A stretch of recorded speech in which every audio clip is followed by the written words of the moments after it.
करते हैं। तो ट्रांसफर ऑफ ओनरशिप या ट्रांसफर ऑफ टाइटल का जनरल रूल क्या पढ़ा था अपन ने? A person X cannot give a better title to another person Y than what he himself is having. ये चोरी करके लाया तो इसको ओनरशिप कैसे देगा? ओनरशिप इसके खुद के पास है ही नहीं। ठीक है, ये खुद ओनर है, अच्छे राइट्स है, तो ये दूसरे को बहुत अच्छे राइट्स दे सकता है। एक आदमी खुद को उससे अच्छे राइट नहीं दे सकता जो इसके खुद के पास हैं, उससे ज्यादा अच्छे राइट्स दूसरे को नहीं दे सकता। This is the rule of nemo डैटिट्यूड नॉन हैबिएट। याद रखना इस लैटिन मैक्सिम को, इस लैटिन मैक्सिम के नाम से। या फिर a person cannot give a better title to another than what he himself is having. कैसे भी क्वेश्चन आ सकता है, प्रैक्टिकल क्वेश्चन भी आ सकता है। ठीक है, 8 एक्सेप्शंस हैं जहां पर एक बंदा दूसरे बंदे को खुद से बेटर टाइटल दे सकता है, जो उसके खुद के पास नहीं है वो भी इसको दे सकता है। ठीक है, चलिए आइए पढ़ना स्टार्ट करते हैं। करंट फारियन, तो ये पढ़ लिया था कल। कब ये इंट्रोडक्शन पढ़ लिया था अपन ने? हाँ, ठीक है, एक्सेप्शन इंट्रोडक्शन स्टार्ट करने हैं। ठीक है, let's come to the exceptions. पहला एक्सेप्शन है सेल बाय मर्केंटाइल एजेंट। दो कंसेप्ट बताए थे मर्केंटाइल एजेंट में। एक तो प्रिंसिपल ने एजेंट अपॉइंट किया है, जा मेरी जमीन बेच के आ। तो एजेंट मिस्टर एक्स को वो जमीन किसके बिहाफ पे बेचता है? प्रिंसिपल के बिहाफ पे। क्या एजेंट खुद उस चीज का ओनर है? नहीं, फिर भी ये उस चीज में ओनरशिप राइट्स जो इसके खुद के पास नहीं है उससे बेटर टाइटल एक्स को दे रहा है या नहीं दे रहा है? हाँ सर, एक तो ये तरीका हो गया। दूसरा सर, है ना, जो राइट्स मर्केंटाइल एजेंट को generally day to day business में सारे राइट्स मिले हुए होते हैं। क्या? कि सर कि प्रिंसिपल के ब्याह पे कुछ खरीदना, कुछ सेल करना, किसी को अपॉइंट करना सेल करने के लिए, ये वो सारे काम जो डे टू डे बिजनेस में वो कर सकता है। यदि प्रिंसिपल ने इसको बोला है 3 लाख से कम मत बेचना, और ये 2 ढाई लाख में बेच के आ जाता है, तो सर तो भी इसको बेटर टाइटल मिलेगा। प्रिंसिपल इससे अपना माल वापस नहीं ले सकता है मिस्टर एक्स से। ज्यादा में ज्यादा क्या हो सकता है कि सर ये इससे एजेंट से अपना डैमेजेस वसूल कर लेगा, लेकिन ये सेल तो वैलिड रहेगी, ये बात भी ध्यान रखना। ठीक है, आइए पढ़ते हैं। in a sale by a mercantile agent, the agent can pass a good title to the buyer subject to following conditions. Yes, पहली। First, seller must be in possession of goods or documents of title of goods with the consent of the owner.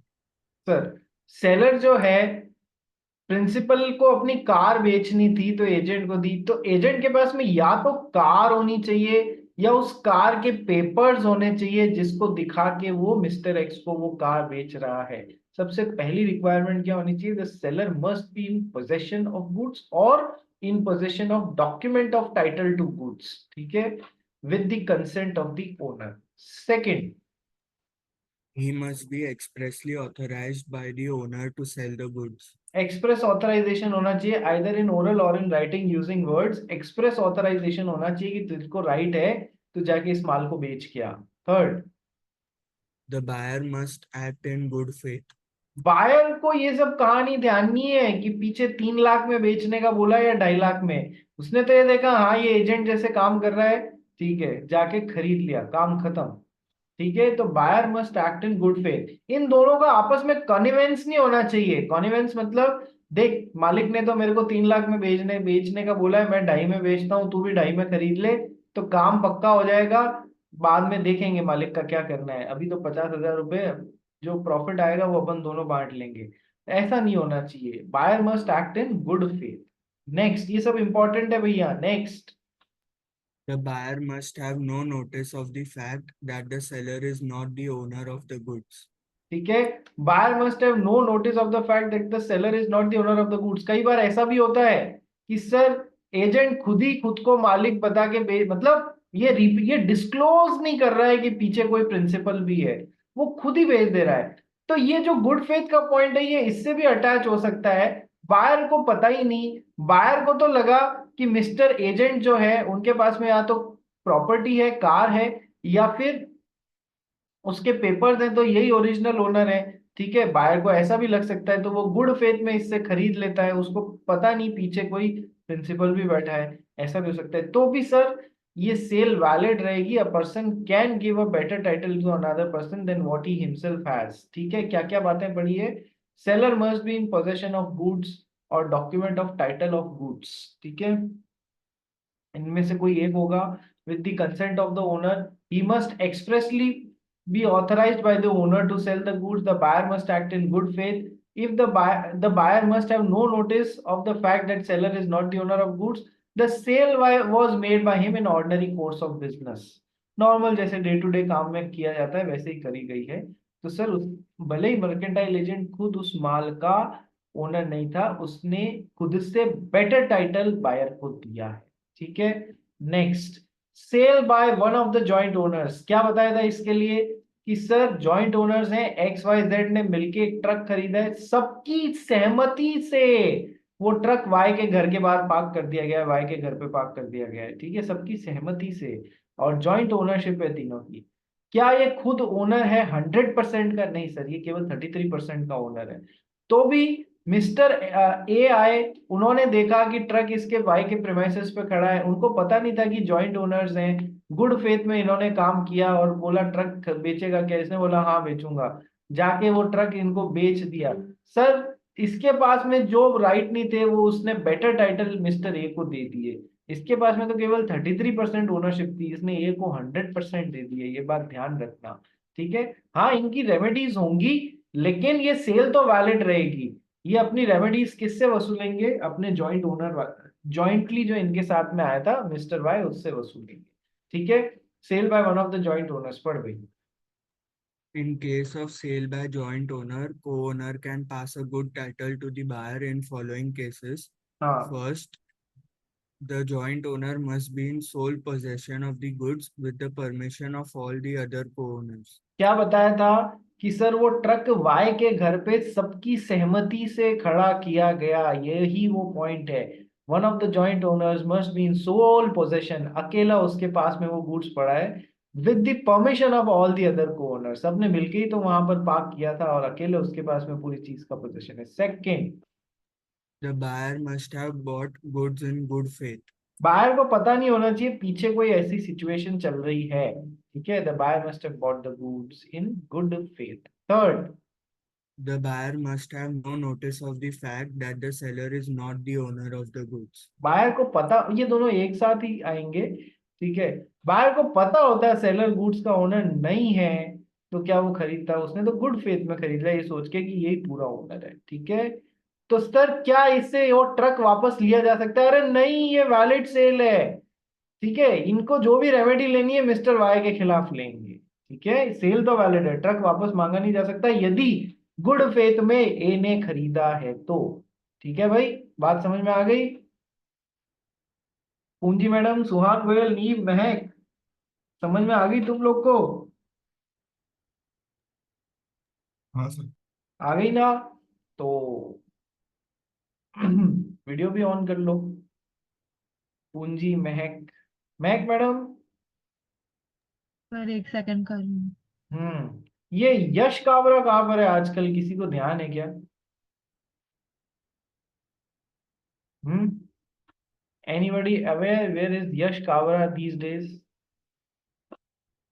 कोई भी class में नहीं आता है क्या, या कोई क्लास ही नहीं लग रही है? करण फारिया, अभी बंद था सर, 1-2 वीक से क्लास। वो तो ठीक है, पर मेरी तो लग रही है ना, उसने क्या सीए कोर्स को ही त्याग दिया है क्या? God knows. चलिए, थर्ड एक्सेप्शन करते हैं, where a person can pass a better title to another person than what he himself has. Third exception, sale by a person in possession under voidable contract. Sale by a person in possession under voidable contract. Sir मैक ने पूंजी को डुक्का डुक्की करके, झापड़ झापड़ करके उसके साथ उससे कोई जबरदस्ती कॉन्ट्रैक्ट बना लिया और उसका लैपटॉप ले लिया 10,000 रुपए मात्र में। ठीक है, कैसा कॉन्ट्रैक्ट है सर? कोर्जन के थ्रू बना हुआ है। ठीक है, कोर्जन के थ्रू बना हुआ है, तो सर कैसा कॉन्ट्रैक्ट हुआ? वॉइडेबल कॉन्ट्रैक्ट हुआ। वॉइडेबल कॉन्ट्रैक्ट हुआ तो सर क्या होगा? वॉइडेबल कॉन्ट्रैक्ट हुआ तो, वॉइडेबल कॉन्ट्रैक्ट हुआ तो सर ये कोर्ट में जाएगी और इस कॉन्ट्रैक्ट को या तो कैंसिल कराएगी या फिर कंटिन्यू करेगी। कैंसिल कराने जाए उससे पहले महक ने वो लैपटॉप बेच बेच दिया यश को, ठीक है। और यश ने गुड फेथ में खरीदा है, उसको पता नहीं था पीछे वॉइडेबल कॉन्ट्रैक्ट चल रहा है। तो sir a person has given a better title to another person than what she herself was having, ठीक है। जो इसके खुद के पास में नहीं होता उससे बेटर टाइटल इसको दे दिया। प्रोवाइडेड सर कॉन्ट्रैक्ट वॉइडेबल है, अभी तक कोर्ट में मतलब उसको कैंसिल नहीं किया गया, उससे पहले पहले इसने यश को बेच दिया। New buyer is acting in good faith, उसे नहीं पता पीछे सीन ये चल रहा है। यदि महक और यश आपस में सांठगांठ कॉन्निवेंस करके चल रहे हैं कि अपन तो पहले ही वो कोर्ट पहुंचेगा जितने बेच देंगे, ठीक है, तो ये कॉन्ट्रैक्ट कैंसिल नहीं करा पाएगी, ज्यादा से ज्यादा क्या है डैमेजेस वसूल लेगी, कॉन्ट्रैक्ट तो कैंसिल नहीं होगा। ऐसा सांठगांठ कर रहे हैं तो Yash is not acting in good faith. If Yash is not acting in good faith तो फिर ये पूरा कंसेप्ट ही जीरो हो जाएगा। A person can not pass a better title to another person हो जाएगा, ठीक है। यश काबरा जी, अरे Yash Kabra, yes sir. Yes sir. हाँ जी वीडियो ऑन कीजिए। सर 2 मिनट करता हूँ। कौन से दोस्त ने आपको इन्फॉर्म किया कि आपको आना चाहिए आज क्लास में? नहीं सर, डिनर कर रहा था तो भूल गया था। अच्छा, सच्ची सच्ची बता कौन से दोस्त ने किया है? तो महक ने कॉल किया अभी। महक ने कॉल किया है, देख, ठीक है। ये क्या काबरा भाईपा का अपना वो कहते हैं ना भाईपा चल रहा है, काबरा काबरा का वो निभा रही है यहाँ बैठ के, ठीक है जी। महक जी क्लास के बाद में मिलिएगा, मेरे से बात कीजिएगा। और यश काबरा जी, आपको क्या स्पेशल इनविटेशन चाहिए क्लास में आने के लिए? सब आ रहे हैं, आप क्यों नहीं आ रहे हो? क्या सीए त्याग दिया है क्या? हैं? नहीं सर। तो फिर क्या ये कैसे पास होएगा? ये बता दे यदि क्लास अटेंड नहीं कर रहा है तो। ठीक है, be serious about your studies, दोबारा बोलने की जरूरत नहीं पड़नी चाहिए, ये बात ध्यान रखिएगा। चलिए next, sale by a person in possession under a voidable contract. पढ़ रही। Where goods are obtained by a person under a voidable contract, the sale by such person is valid provided following conditions are satisfied. Hmm, First, the seller must have obtained possession of goods under voidable contract. हाँ यानी कि यहाँ किसकी बात कर रहा, ये first point महक की बात कर रहा है जिसने पूंजी से अंडर अवॉइडेबल कॉन्ट्रैक्ट ऑब्टेन कर लिया। आगे, The goods must have been sold before the contract is rescinded. पूंजी जा रही है कोर्ट में कॉन्ट्रैक्ट रेसिंड कराने के लिए, खत्म करवाने के लिए, लेकिन उससे पहले ही इसने ले जाके माल बेच दिया, किसको? यश काबरा को, ठीक है। Next, The buyer must have bought the goods in good faith. यश को पता नहीं था पीछे ऐसा कोई सीन चल रहा है, उसने तो गुड फेथ में माल खरीदा है, लैपटॉप खरीदा है। Fourth, The buyer must have no notice of the fact that the seller's title is defective. Buyer को पता नहीं है कि इसका टाइटल जो है वो डिफेक्टिव है, वो आगे जाके कॉन्ट्रैक्ट कैंसिल होने की संभावना है, ऐसा कुछ इसको पता ही नहीं है, ठीक है।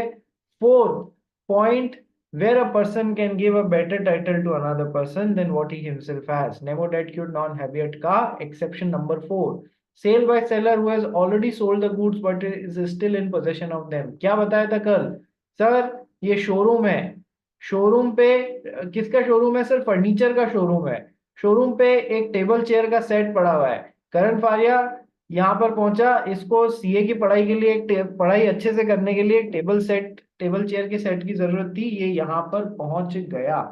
ये जब यहाँ पर पहुंच गया, ठीक है सर बिक गया, दे दिया आपको, 5,000 रुपए का सेट है, आप ले जाओ, ये भी लेके आ गया। अब इसने कहा मैं कल लेके जाऊंगा आपके यहाँ से, कल मेरे को यहाँ पर आना ही है तो मैं कल ले जाऊंगा। ओके सर, अभी तक सेट यहीं पड़ा है।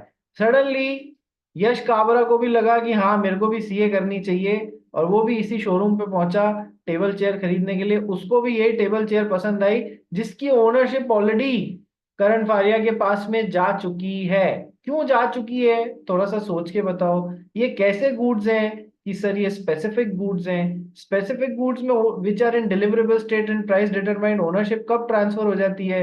Sir ownership immediately as soon as the contract of sale is made ownership transfer हो जाती है सर। ठीक है, तो करण फारिया के पास में ओनरशिप आ चुकी है, he is the buyer number 1। ठीक है, बाद में ये यश भी यही पहुंच गया। जब यश भी यही पहुंच गया तो सर सेलर ने, इसको भी यही चेयर पसंद आई, तो सेलर ने कहा हाँ सर, यश की कोई गलती नहीं है भाई। शोरूम में यदि कोई कार नहीं, सॉरी, ये टेबल चेयर का सेट पड़ा हुआ है तो वो तो यश तो यही सोचेगा ना कि बिकने के लिए ही पड़ा हुआ है। उसको थोड़ी पता है कि ये बायर नंबर 1 ने और खरीद लिया है। ठीक है सर, तो अभी जो शोरूम का ओनर है, जो सेलर है, क्या ओनरशिप अभी उसके पास में है? नहीं है सर, क्योंकि वो तो करण फारिया को ऑलरेडी दे दी है स्टेबल चेयर की ओनरशिप। ठीक है सर, लेकिन उसने ये माल दोबारा यश को बेच दिया, भले ही वो खुद ओनर नहीं था तो भी। Buyer number 2। ठीक है, हमारा लॉ क्या बोलता है, इसने यदि गुड फेथ में माल खरीदा है तो बायर नंबर 2 की ओनरशिप या टाइटल बेटर होगा in comparison to buyer number 1। आप और मैं और सब जने बोलेंगे सर करण फारिया ने पहले लिया था तो इसका टाइटल बेटर होना चाहिए ना। नहीं, हमारा लॉ बोलता है इसने यदि गुड फेथ में खरीदा है यहाँ पर देखते हुए तो बायर नंबर 2 का टाइटल बेटर होगा। अब ये नेमोडेट क्यूट का हैबिट का नेक्स्ट एक्सेप्शन है, इसके पास अब ओनरशिप नहीं है तो भी इसको बेटर टाइटल दे सकता है। सर तो फिर बायर नंबर 1 के पास में क्या रेमेडी है? सर इससे जो भी सेटलमेंट करना होएगा करेगा, इससे जो भी सेटलमेंट करना होएगा करेगा, लेकिन इसका टाइटल बेटर माना जाता है for God sake whatever reason, but law ऐसा ही है अभी। ठीक है, I can not help it. पढ़ भाई इसको, करण पारिया। When हाँ sir, when a seller after having sold the goods sells them again to a new buyer, he can transfer a good title if the following conditions are fulfilled. First, the goods must be in possession of seller after sale. देखो, वो फिर भी इस नए buyer को अच्छी दे सकता है। 3 रिक्वायरमेंट्स है। पहला, वो सेल करने के, करंट बायर को सेल करने के बाद में भी अभी तक उसके पास में गुड्स का पोजेशन है, जो कि था हमारे केस में, क्योंकि करंट फारिया बेचारा बोला मैं तो नेक्स्ट डे लेके जाऊंगा, तो अभी तक पोजेशन सेलर के पास में ही है। Second, The buyer must act in good faith. ये न्यू बायर की बात हो रही है, नए बायर को पता ही नहीं था कि ऐसी कोई बात बिहाइंड द सीन्स हो चुकी है। New buyer is acting in good faith. Third, The new buyer has no notice of previous sale. उसको पता नहीं था भैया। ठीक है, दोनों पॉइंट एक जैसी है, तो बाय नंबर 2 की का टाइटल ज्यादा अच्छा होएगा। Point number 5, exception number 5 of nemo dat, sale by buyer in position before the property in goods has vested in him. Sir कई बार क्या होता है, ये तो अपन ने ऊपर भी पढ़ा है कि सर सेलर ने बायर को अभी तक गुड्स जो है उसका पोजीशन तो दे दिया पर ओनरशिप नहीं दी। ठीक है, तो आगे क्या ये अच्छा टाइटल दे सकता है या नहीं दे सकता है, आइए देखते हैं। सेल बाय, उसके लिए क्या जरूरी बातें हैं एक्सेप्शन बनने के लिए, आइए पढ़ते हैं और समझते हैं। Sale by buyer in position before the property in goods and vested in him, यानी कि before the ownership in goods is vested in him. पढ़ भाई इसको। A good title is passed to the buyer if following conditions are satisfied. देखो, ये buyer आगे किसी buyer number 2 को बेच रहा है तो इसको अच्छा टाइटल मिल जाएगा यदि following conditions are satisfied. Point number 1, The buyer must be in possession of goods or document of title to the goods with the consent of the original seller and must have bought or agreed to buy the goods. देखो, the buyer जो है he is in possession of either the goods or document of title to goods, या तो उस संपत्ति के कागज हैं, उस मूवेबल आइटम के उस गुड्स के कागज हैं, या वो गुड्स ही इनके पास में है। ठीक है, जिसको दिखा के ये नए बायर को बेच रहे हैं। ठीक है, सेकंड पॉइंट है the new buyer must have acted in good faith. अच्छा, ये जो इसके पास में संपत्ति या संपत्ति के कागज हैं, ये सेलर की कंसेंट से हैं, वो तो ऑब्वियस सी बात है। ठीक है, वो ही दिखा के ये बेच रहा है। ठीक है, नए buyer must have acted in good faith, उसको नहीं पता कि ऐसा कोई सीन चल रहा है। The new buyer must have no notice of the lien और other right of the original seller in respect of the goods. ठीक है, कोई लियन वगैरह कोई भी राइट के बारे में इसको पता नहीं है, तो ये अच्छी सेल हो जाएगी। अब इसको नटशेल में मैं बताता हूँ। देखो, सेलर ने बायर को अभी तक, मान लो सेल या एग्रीमेंट टू सेल हो रहा, मतलब ऐसी कोई बात, सेलर ने अभी तक बायर को इन गुड्स का पोजेशन भी नहीं दिया और इन गुड्स का डॉक्यूमेंट ऑफ टाइटल भी नहीं दिया, ठीक है। अब क्या ये माल आगे बेचता है? ना तो गुड्स का पोजीशन है, ना डॉक्यूमेंट ऑफ टाइटल है, बायर नंबर 2 अभी भी ये माल लेके जा रहा है, और ओनरशिप तो वैसे भी नहीं दी, ठीक है। ना तो ओनरशिप दी, ना गुड्स का पोजीशन दिया, ना डॉक्यूमेंट ऑफ टाइटल का पोजीशन दिया, ठीक है, यानी कि कुछ भी नहीं दिया। अब यदि ये बायर नंबर 2 आके बायर नंबर 1 से माल खरीदता है, ये बस कहानी बता रहा है, मेरे वहां पर एक ऐसी ऐसी कार है, खरीदोगे क्या? इसने कहा हाँ खरीद लूंगा, कि चलो बेच दी तुमको। ऐसी सिचुएशन में जहां न ओनरशिप दी है, न गुड्स का पोजीशन है, न डॉक्यूमेंट ऑफ टाइटल है, बायर नंबर 2 में गुड फेथ में बायर नंबर 1 से चीज खरीद ली, तो क्या ये बायर नंबर 1 बायर नंबर 2 को अच्छा टाइटल दे पाएगा? इसके खुद के पास में नहीं है अभी ओनरशिप, तो भी उसको ओनरशिप दे पाएगा? नहीं सर। लेकिन हमने जो पढ़ा है वो एक्सेप्शन पढ़ा है। क्या? सेलर ने बायर को भले ही ओनरशिप नहीं दी, लेकिन या तो गुड्स का पोजेशन दे दिया, या गुड्स के डॉक्यूमेंट का पोजेशन दे दिया, उससे रिलेटेड जो भी डॉक्यूमेंट्स है ना, उसका पोजेशन दे दिया, जिसको दिखा के इसने बायर नंबर 2 को बेचा और ये गुड फेथ में खरीद रहा है। दोनों में फर्क समझ में आया? दोनों में फर्क समझ में आया। यहां पर बायर नंबर 2 के पास में ये विश्वास करने की वजह है that he is the owner of the goods, या तो गुड्स इसके पास में है या फिर डॉक्यूमेंट उन गुड्स के इसके पास में है। तो बायर नंबर 2 के पास में विश्वास करने के रीजन है गुड फेथ में कि ये माल इसी का है या इसको बिलोंग कर रहा है, ठीक है। इसलिए buyer number 2 will derive a better title if he is acting in good faith. बात समझ में आ गई? Yes sir. लेकिन ऊपर वाले में यदि सेलर बायर को ऐसा बोल दे कि भैया मैं तेरे को ओनरशिप तब तक नहीं दूंगा, मैं तेरे को ओनरशिप तब तक नहीं दूंगा उन गुड्स की जब तक कि तू मेरे को पेमेंट नहीं कर देता, तो इसके बड़े भयंकर इफेक्ट आएंगे, ठीक है। इस क्लॉज के साथ में माल यहां पर दिया है कि मैं तेरे को ओनरशिप तब तक नहीं दूंगा जब तक कि तू मुझे पेमेंट नहीं कर देता, और फिर भी बायर नंबर 2 ने गुड फेथ में खरीद लिया। ये एक और एक्सेप्शन बता रहा हूं सर। क्या ये इससे अपना माल वापस ला सकता है? ऐसे क्वेश्चंस अपने को करने पड़ेंगे, जब क्वेश्चंस आएंगे तब और डिटेल में बताऊंगा। क्वेश्चंस बनते हैं इन सिचुएशंस पे, ठीक है। तो सर बायर, अभी यदि सेलर ने बायर को डॉक्यूमेंट उन या तो वो गुड्स दे दिए हैं या document of related to those goods दे दिए हैं, और बायर ने उसको आगे बेच दिया, और नए वाले बायर ने गुड फेथ में खरीदा है, ठीक है। तो फिर क्या इस नए वाले बायर को अच्छा टाइटल मिलेगा? हाँ सर मिलेगा। लेकिन सेलर ने देते हुए ऐसा बोल भी दिया, सर ओनरशिप तब तक नहीं दूंगा जब तक प्राइस नहीं दे देते, और फिर इसने ऐसा काम कर दिया, तो फिर इससे माल वापस लिया जा सकता है। ये बातें याद रखना, आगे क्वेश्चंस आएंगे इनसे रिलेटेड, पढ़ इसको। पढ़ लिया ना? ये तो पढ़ लिया अपन ने, है ना। चलिए पॉइंट नंबर 6, इफेक्ट ऑफ ईस्टॉपल। देखो एक छोटा सा एग्जांपल बताता हूं आपको। ईस्टॉपल का मतलब क्या होता है?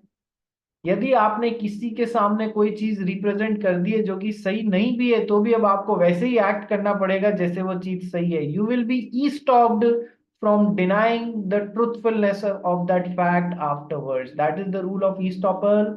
यस, पढ़ा हुआ है ना अपन ने, कितनी जगह पढ़ा हुआ है ईस्टॉपल, ठीक है। अब देखो सेलर ने बायर को माल अभी तक दिया नहीं है, सेलर के ही लियन में पड़ा हुआ है। लियन मतलब समझते हो? फिजिकल पोजेशन उस गुड्स का किसके पास में है? सेलर के पास में है। बायर को अभी तक फिजिकल पोजेशन दिया नहीं है क्योंकि कोई पेमेंट वेमेंट बाकी होएगा, ना ओनरशिप दी है। ये बायर आगे न्यू बायर को लेके आता है सेलर के पास में। न्यू बायर और जो पुराना बायर है वो दोनों मिल के सेलर के पास में आते हैं। बायर इस सेलर, पुराने सेलर के सामने रिप्रेजेंट कर रहा है नए बायर को, अरे ये अपना माल है, इनके पास पड़ा हुआ है, बोलो 2 लाख रुपए में खरीदोगे क्या? और ये पुराना सेलर चुप रह जाता है, यानी कि इसने अभी तक मुंह नहीं खोला, ठीक है। यानी एक तरीके से इसके क्लेम को सपोर्ट कर दिया, हाँ ये मेरा माल है, यस, क्लेम को सपोर्ट कर दिया ना, ठीक है। अब बाद में जब ये माल लेने आया तो बोला अरे भैया मेरा लियन है, मेरा पेमेंट बाकी है, अभी ओनरशिप नहीं दी है। नहीं साहब, अब आपने उस समय चुप रह के इस बात को सपोर्ट कर दिया जो इस पुराने बायर ने आपके सामने इसको रिप्रेजेंट करी थी। तो आप ईस्टॉपल के कारण अब आप उस बात को डिनाई नहीं कर पाओगे और इसके पास में अच्छी ओनरशिप न्यू बायर के पास में चली जाएगी। इफेक्ट ऑफ ईस्टॉपल पढ़ो। Where the owner of the goods by his statement or conduct have led the buyer to believe that the seller has the authority to sell, then the buyer will acquire good title to the goods as against the original owner.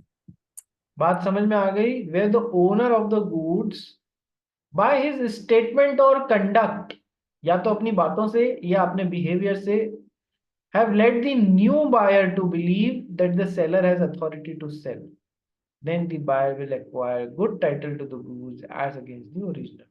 ठीक है, वही है example, पढ़ ले। A says to B in presence of C that A is the owner of the goods, whereas C is the true owner. C remains silent. A sells the goods to B. C cannot recover the goods from B because C has given an implied authority by his conduct to A to sell the goods. Hence, C is precluded from denying A's authority to sell. he or she will be stopped from saying this afterwards कि नहीं ये उसका माल नहीं है। ठीक है। Sale by an unpaid seller, sir unpaid seller कौन? Next chapter ही यही है, unpaid seller. Who is an unpaid seller? Unpaid seller is a seller, ध्यान से सुनना, to whom full or whole price of the goods has not been paid। Full या whole price has not been paid. मान लो seller buyer को बेचने की बात करता है 2000 रुपए में कोई चीज, अभी तक इसको 1500 रुपए ही मिले हैं, तो क्या पूरी प्राइस मिल गई? नहीं सर, तो ये अभी तक क्या है? अनपेड सेलर है। ये बात ध्यान रखो। पहला एस्पेक्ट तो ये हो गया। दूसरा एस्पेक्ट ये हो गया कि सर चेक वेक मिला, कोई निगोशिएबल इंस्ट्रूमेंट मिला जो कि बाद में ऑनर नहीं हुआ, डिसऑनर हो गया, बाउंस हो गया। ठीक है, तो फिर it is as good as not receiving the money. दोनों में से कोई भी केस हो सर, ये सेलर कैसा सेलर कहलाएगा? Unpaid seller. ठीक है, 0 रुपए भी मिले हो तो भी अनपेड सेलर, अधूरे रुपए मिले हो तो भी unpaid seller. Unpaid seller paid seller कब बनेगा? जब उसे पूरे रुपए मिल जाएंगे, ठीक है, तभी वो अनपेड सेलर का टैग उस पर सटेगा। अनपेड सेलर के कुछ राइट्स होते हैं रे, rights against the goods and rights against the buyer. Goods के अगेंस्ट राइट्स में से एक राइट होता है, ये यदि अनपेड सेलर है तो उस गुड्स का फिजिकल पोजेशन अपने पास में तब तक दबा के रख सकता है जब तक कि उन गुड्स का पूरा पेमेंट नहीं आ जाता। तो उसको क्या कहते हैं? Unpaid sellers right of lien. Lien, lien is always associated with physical possession. ठीक है, तो सर राइट ऑफ लियन है, राइट ऑफ लियन है तो क्या होगा सर? अब बायर पैसे चुका ही नहीं रहा है, चुका ही नहीं रहा है, चुका ही नहीं रहा है। कितनी बार बोल दिया चुका दे यार, नहीं मैं तो नहीं चुका हूँ, ढीठ बन गया है। जैसे अपने बैच में मैं और कुछ जने हैं ना, वैसे ढीठ बन गए हैं एकदम। ठीक है, सुन के बड़ा ही मजा आता है लोगों को कि सर ने ढीठ का दमगा दिया है। ठीक है, आ जाओ आ जाओ आ जाओ यार, मस्ती भी होनी चाहिए थोड़ी सी। तो अब सर अनपेड सेलर क्या पूरी जिंदगी इसी इंतजार में बैठा रहेगा कि बायर कभी प्राइस देगा और फिर गुड्स को ले जाएगा? अरे नहीं यार, ऐसा थोड़ी होता है।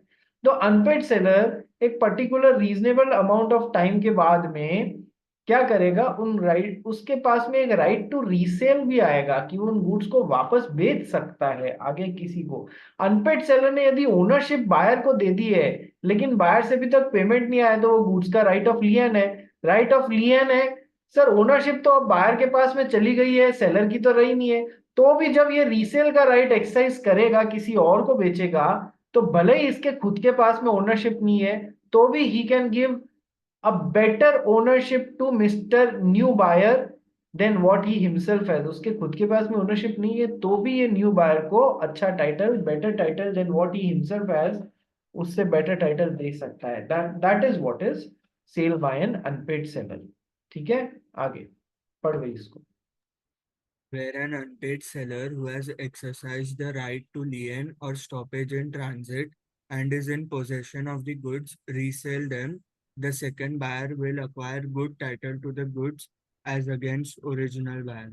देखो यहाँ पर दो राइट्स की बात की गई है, एक तो की गई है राइट ऑफ लियन, दूसरी बात की गई है right of stoppage in transit. अब ये क्या होता है ये भी समझ लो सर। वैसे तो नेक्स्ट चैप्टर में अनपेड सेलर में अपन थोड़ा बहुत यहाँ भी समझ सकते हैं, कोई गम वाली बात नहीं है।